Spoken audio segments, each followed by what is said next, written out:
આપણે ગુજરાતી અને ઇંગ્લિશ લેંગ્વેજમાં ભણીએ તો કેટલું છોકરાઓને ઈઝી પડે, ટેકનિકલ પણ, અને જીએસ તો આપણે કરીએ જ છીએ સર. 100% સર. એક મેં ક્યાંક વાંચેલું છે, જે ભાષામાં તમે સપનું જોતા હોય ને એ ભાષામાં તમારે ભણવું જોઈએ. યસ, કે એ વસ્તુ તમને હેલ્પ કરે. તમે ઇંગ્લિશમાં જો સપનું જોતા હોય, તમારું થોટ પ્રોસેસ, તમારું વિચાર શક્તિ વિચારતા હોય ઇંગ્લિશમાં તો ઇંગ્લિશમાં ભણાય, હિન્દીમાં તો હિન્દીમાં ભણાય, તમિલ તો તમિલમાં. પણ તમે વિચારો છો કઈ ભાષામાં. આપણને કોઈ ભાષાનો વિરોધ નથી, બટ આપણે ઘરમાં જે લેંગ્વેજ બોલીએ છીએ, ગ્રુપમાં સોશિયલી જે લેંગ્વેજનો યુઝ કરીએ છીએ, અગર ક્લાસરૂમમાં પણ એ જ લેંગ્વેજનો યુઝ કરીએ તો એ તમને 100% બેનિફિટ થતો હોય. બરાબર. અહીંયા જે છે એ ગુજલીશ લેંગ્વેજમાં અમે તમને ભણાવશું.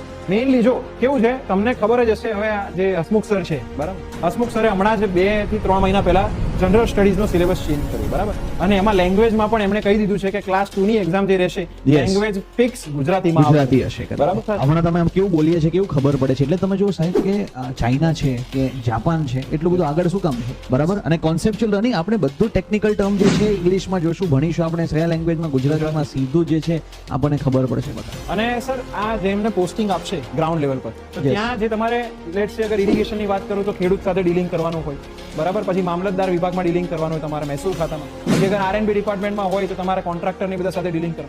આ બધા સર ગુજરાતીમાં જ એમને સમજ પડે. અને બેસિક વસ્તુ, જે બેસિક કોન્સેપ્ટ જે છે ગુજરાતીમાં ભણીએ સીધું દિમાગમાં જાય સાહેબ, સીધું દિમાગમાં જે છે સીધું દિમાગમાં કરે. કે ક્યાં હું થોડું ઘણું એમ કે ઇંગ્લિશ જ બોલવાનું ચાલુ કરું, અડધાને ખબર નહીં પડે. કોલેજમાં એવું છે કે હિન્દી બોલવાનું સ્ટાર્ટ કરતો અડધું ખબર જ ના પડે, બરાબર.